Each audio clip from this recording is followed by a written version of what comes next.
With Metaroom, you can capture an accurate 3D model of your building by following the next steps. First, take a moment to prepare your space. Walk through the building and plan the path you'll follow. While planning your path, let in as much light as possible by opening curtains and blinds and turning on lights. The brighter, the better. When you're ready, start your scan next to a wall and slowly move your device up and down, keeping a distance of about 2 to 3 meters. Think of it like painting a wall. Start walking slowly across the room until all important details are captured. You want to cover every surface and corner with your camera to capture every detail. Your phone will analyze the environment. White lines and a live preview help you track your scan progress. However, we capture many more details in the background.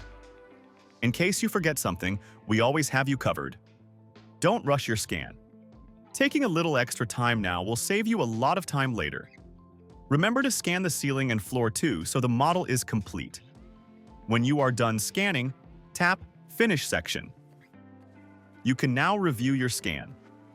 Happy with how it looks? Great! You can finish the scan now and process it in Metaroom Workspace, or keep adding more rooms to create a bigger model.